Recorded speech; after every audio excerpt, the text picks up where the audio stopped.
সম্মিলিত লোক পরিষদের আগমনী অনুষ্ঠান 23শে সেপ্টেম্বর। কিংবদন্তি সঙ্গীত শিল্পী জুবিন গার্গের প্রয়াণের শোক প্রকাশ। বরাক উপত্যকার লোকসংস্কৃতি চর্চা বিষয়ক সংগঠন সম্মিলিত লোক পরিষদ শিলচর আগামী 23শে সেপ্টেম্বর মঙ্গলবার বিকেল 5টায় শিলচর সঙ্গীত বিদ্যালয়ের প্রেক্ষাগৃহে উমা আইলা নাইয়রে শীর্ষক আগমনী অনুষ্ঠানের আয়োজন করেছে। অনুষ্ঠানকে রিপিট। বরাক উপত্যকার লোকসংস্কৃতি চর্চা বিষয়ক সংগঠন সম্মিলিত লোক পরিষদ শিলচর আগামী 23শে সেপ্টেম্বর মঙ্গলবার বিকেল 5টায় শিলচর সঙ্গীত বিদ্যালয়ের প্রেক্ষাগৃহে উমা আইলা নাইয়রে শীর্ষক আগমনী অনুষ্ঠানের আয়োজন করছে। অনুষ্ঠানকে কেন্দ্র করে প্রস্তুতি ও রিহার্সেল ইতিমধ্যে জোর কদমে চলছে। সংস্থার পক্ষ থেকে লোক সংস্কৃতি প্রেমী জনসাধারণকে সক্রিয়ভাবে অংশগ্রহণের আহ্বান জানানো হয়েছে। বিস্তারিত দেখুন শিলচর সংবাদের পর্দায়। সম্মিলিত লোক পরিষদ শিলচরের পক্ষ থেকে সবাইকে আগমনী অনুষ্ঠানের জন্য শুভেচ্ছা জানাচ্ছি।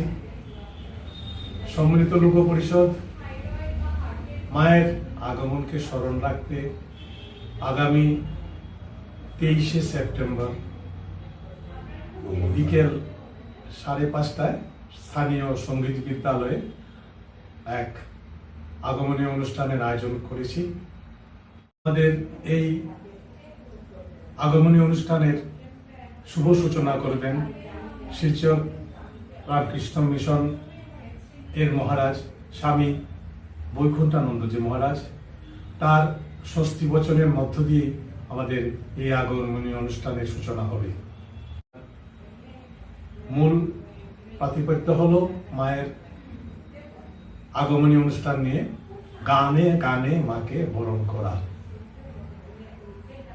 এই অনুষ্ঠানে আপনাদের সবাইকে স্বাগত জানাচ্ছি। আমরা এই সঙ্গে আমরা বলছি, আমরা যদিও লোক সংস্কৃতি নিয়ে তার সংরক্ষণ এবং চর্চা নিয়ে আমরা কাজ করে যাচ্ছি, সেই আঙ্গিকে মায়ের আগমনী অনুষ্ঠানটা আমরা সেই আমাদের লোক আঙ্গিকেই করার চেষ্টা করছি।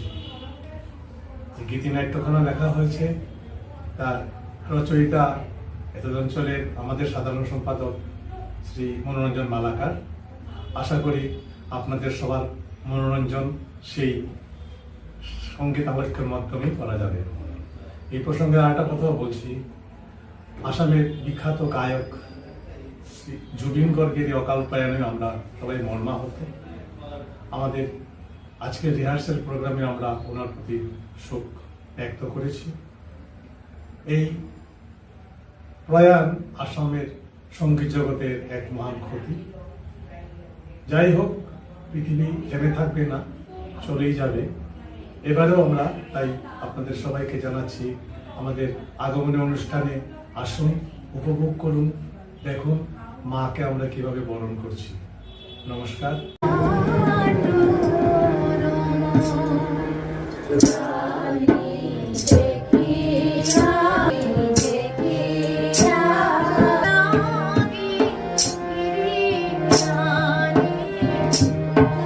Thank you.